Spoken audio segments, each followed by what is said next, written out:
A couple of months ago, I pretty much swore off social media. I've always had a mixed relationship with it, but I just struggle with how antagonistic social media can be. People share things that they think are going to be wholesome and uplifting and positive and helpful. And every now and again, well, not every now and again, on a daily, minutely, hourly basis, whatever, there's controversy, there's provocation. Stay with us. Hello, it's Dr. Justin Coulson. Welcome to the Happy Families podcast. I'm here with Mrs. Happy Families, my wife and mum to our 6 kids, Kylie. Today we're going to be the voice of reason. There's a post from somebody called Shannon Tarkey. She's a mum of 5. She has triplets. And she shared this video on Instagram and Facebook showing how she makes her son's bed and picks up his clothes. And people had feelings about it. So the text overlay on the video while she's tidying up his bedroom says this: I started doing this every morning for my teenager, not because he won't do it, not because I do everything for him, but because teenagers are now growing up in a very strange and complicated world, and I want him to feel at peace when he comes home. And there's this spick and span, spotless room. Just in, I guess, because she anticipated that there might be some backlash, she also added this in her caption for the photo. She said he has his own chores and has been taught his entire life to clean up after himself. But when he's getting himself up early in the mornings and rushing off to school, this is something I've come to enjoy doing for him. This way, when he gets home, he can get his homework done in his room and just relax. There's plenty of other things Austin helps with around the house, and I can only imagine what it's like being a teenager in today's world. It is my job to make my children feel at peace. So if it's picking up a few pieces of clothes or making his bed, then I'm more than happy to do it for him. And I read that and I just thought, this is so wholesome. Isn't that great? But not everybody felt the same way. What's your reaction when you see something like that? There's a whole heap of feelings there. The first thing is, it interests me what people feel they should share on socials. Well, there's that. But secondly, why everybody has to have an opinion about There's it. Also and that. If we know that people are going to have an opinion about it, then we can't really get upset if we post something and people have a different opinion to ours. Well, in fairness to Shannon Tarkey, I'm not sure that she was upset, and I'm sure that she probably expected it. But I guess I don't really want to talk about her and the feedback was huge. It was extreme on both ends, right? Some people saying you're enabling your son, you're teaching him gender roles. He's going to expect his wife to pick up after him as well. And then there were people at the other end saying, good on you, mum. Like, this is a really kind and sweet thing to do. And kids are carrying a lot. And I mean, there was just so much warmth as well. And that's how I feel about it. I think that's the difference between you and I when it comes to socials. I don't actually read any of the comments. Yeah, that's right. I'm not interested in what other people's opinion is about somebody's post. If I ever get back onto social media, I'm going to stop reading comments completely. I just don't. I'll share my thing and it can blow up and I'll just walk away. I'll be the Rock walking away from the warehouse that just exploded after I've destroyed the enemy. Just walk away. Don't even look back over my shoulder. Oh, there's a fire where? Didn't even notice. Mother to mother, heart to heart, I love that she's actually thought about why she does what she does and that her actions are guided by love.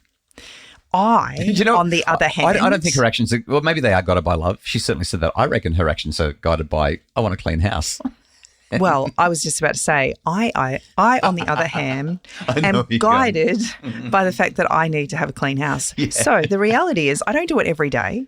But when the children's rooms get to a point where I cannot walk in there and feel calm and peaceful, I will get in there and I will clean it.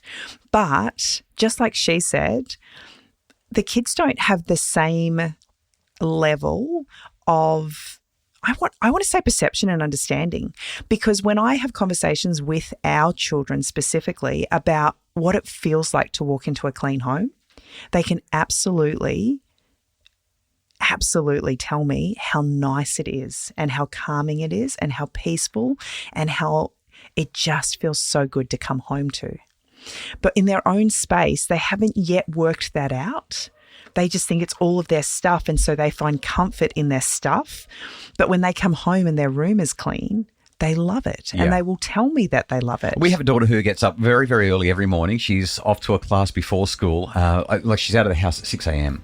and often you will spend some time in her room making it tidy so that when she comes home, the room's tidy. And that doesn't enable her. That doesn't make her take it for granted. It's just the reality that she's not going to get up early enough that she can pull her whole bedroom together and have it reset before she starts the day. For you, it's important. You like the house being clean and tidy, and so that's what you do.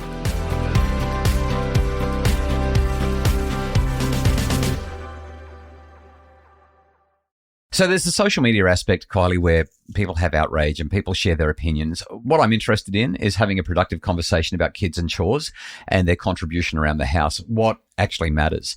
And to me, there are two things that are really key here. The first is, do our children express and experience gratitude for the things that parents do? Do they have awareness? Are they able to recognize that mom or dad or their carer are going out of their way to cook a meal or drive them somewhere or do all those things that need to be done? For me, that's vital. And as parents, it's our job to help them to do that in a way that isn't overbearing and also in a way that recognizes that developmentally kids will just take it for granted and are not supposed to recognize and see everything that we're doing. The second thing is getting their contribution, making sure that they're having a go.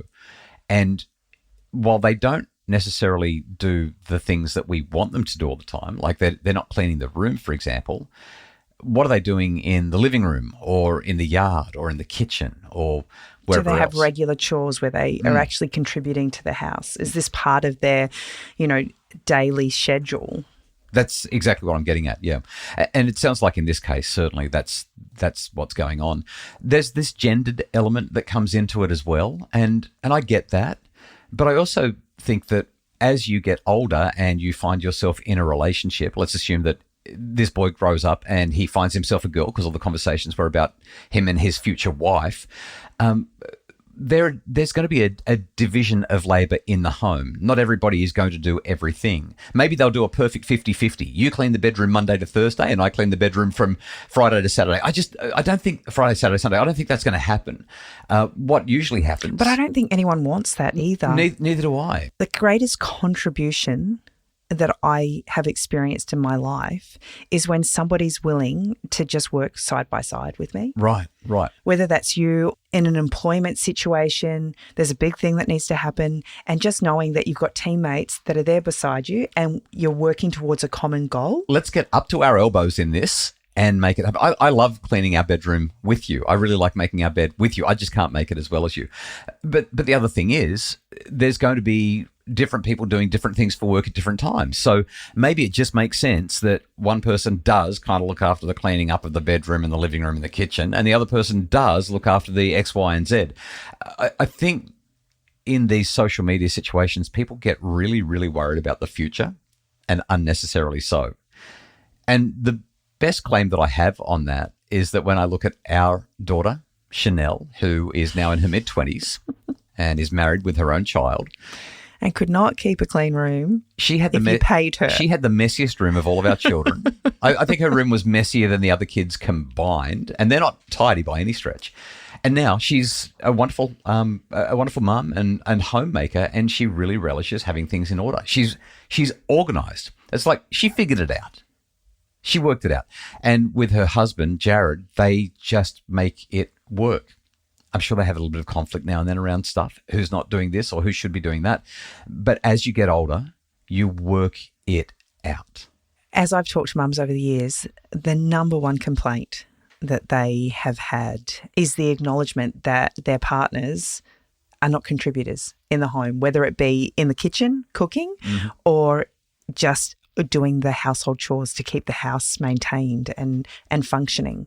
It's a really big challenge that so many couples experience because there's this kind of, gendered expectation. Girls do the cleaning and boys do the earning. Yeah, and maybe that's why I'm relaxed about it, because in our situation that hasn't been the case, and we know many good families where people just pitch in and do what they need to do. When I hear stories like that, it does worry me, and it also helps me to understand why some of those comments are saying what they're saying.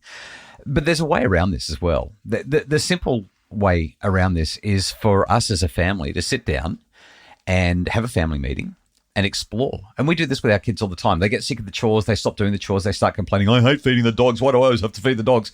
And so we sit down on a Sunday, we pull out a treat or two, and we say, all right, we need to talk about chores because we're having a little bit of conflict and it's not working. And then it's really simple. Where are you up to with the chores? What chores are you willing to do? How do you feel about this one, and this one?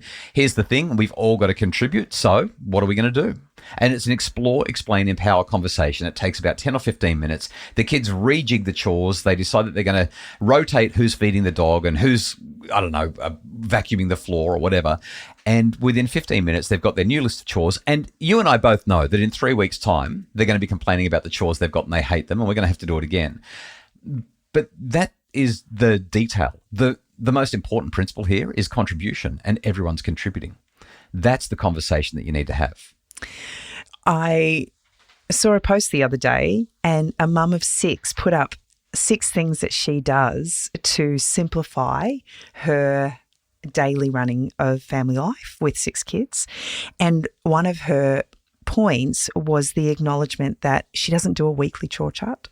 It's a yearly chore chart. Right. I love that. She said, I don't have to remember who's doing what job because they're doing it for a whole year. Can you imagine the complaints about, the main one is feeding the dog, right? We'd have to deal with like 11. The dog that everyone begged to have. 11 and a half months of complaining, I don't want to feed the dog again. But she also acknowledged that they perfect that job. Yeah, By the time they've done it for 12 months, they have... They've really, really got it under wraps. All right. Explore what do the kids feel about the chores and their contribution. Explain that the contribution needs to be made, and empower the kids to come up with some chores, responsibilities, roles, tasks, jobs that they're willing to do as their contribution to the family. And by the way, if you want the kids to have a clean bedroom and they just can't get it done for any number of reasons, do it yourself. It's okay. Just don't post it on social media. The Happy Families podcast is produced by Justin Rulon from Bridge Media. Love your work, Justin. Thanks so much for all your help. And for more information about how to make your family happier, we'd love for you to visit us at happyfamilies.com.au.